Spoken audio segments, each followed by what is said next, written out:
Konami Studios. This is going to be a fun couple of videos. I'm going to record a bunch of videos in a row for you guys because it is the self-isolation variety hour for Thursday. Got my toilet paper I just picked up. I got Comrade up here. I got a new Fortnite figure. And my cat's walking around. So we are having a pretty good day in self-isolation. And let's talk about a couple comics that I'm very excited to talk about with you guys. The first one I want to talk about is one I was very excited for. I've read a lot of the previous incarnations of this character in modern runs. That is the new Spider-Woman comic. I really like Jessica Drew. She's one of those characters I've always wanted to keep up with and read ever since Bendis' New Avengers. I've always read a run of hers. I've always cared about that character, so I love seeing what's going on with her and what's new. And this most recent run, it is from Carla Pacheco or something like that. And one issue dropped yesterday. It's okay. I mean, some of the other previous issues I think were pretty good for the character. She had a lot to do with her baby. There was a lot of her in the Spider-Verse stuff, and that's kind of when I started to pick up again and then kind of fall off.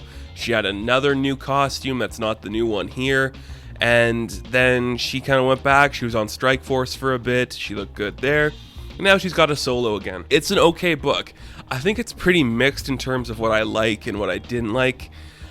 She's very in character for Spider-Woman, which I thought really worked for me. She's very capable. She's very smart. She's kind of not like stupid, but she just goes in without a plan, and I think that's very Spider-Woman, and I like to see that from her. She pushes a couple kids around. So the entirety of this issue, we'll start with that. The entirety of this issue takes place. She is hired to be like the security for this child's birthday, and they're on like a huge yacht, and the family's obviously very rich, and the daughter has been getting threats from somebody, which I thought was okay. It's a costume party. All the kids are dressed up as superheroes, and some people are making fun of Spider-Woman's new costume. Which, let me say this, okay? Just because you call out that the new costume looks dumb, that doesn't make the costume any better. It doesn't. That's not how things work. So you can't just do that and have me be okay with it. And, okay, the costume is fine. Like, they do a whole backstory about the costume in, like, the back half of the issue where they're talking about, oh, here's where Spider-Woman is after Strike Force and where she's gonna go from there. Which, whatever. It is what it is, and it was just okay, the backup there, but you don't need to explain why she needs a different costume. I think they get costumes all the time.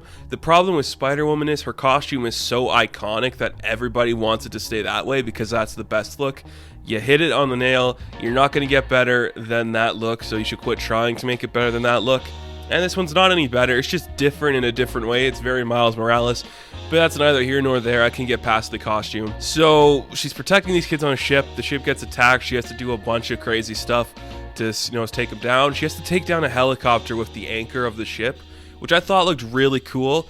I think that's one of the best things you can do, because what are you going to do when you're trapped on a boat? You can't really fly anywhere or swing anywhere. You're kind of stuck in this one area. And I know she can't swing. I just said swing because if Spider-Man was there, he'd probably be less capable. Just pretty cool. But all the while too, she is feeling ill, like there's something wrong with her and she doesn't know what it is, and she can't really control herself, and she's kind of losing it there. One of the things I really liked about this issue though, the artwork looks great first off, and the writing's very on par, but there's this one kid at the party who is like a huge prick. Like he's like, oh, a woman can't do this. I can't believe I'm at this disabled girl's party. And he's dressed up as Deadpool, and I love it because he's just such a dick, and of course, a rich, wealthy kid with no morals or no care in the world is gonna like Deadpool.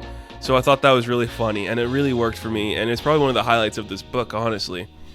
Again, it's a mixed bag because I didn't know what to expect, and it didn't go in the places I thought it would. I didn't, read anything about it going into what this book was gonna be, and it was just a fun way to start it, but it didn't grab me like some other issues have before of this character.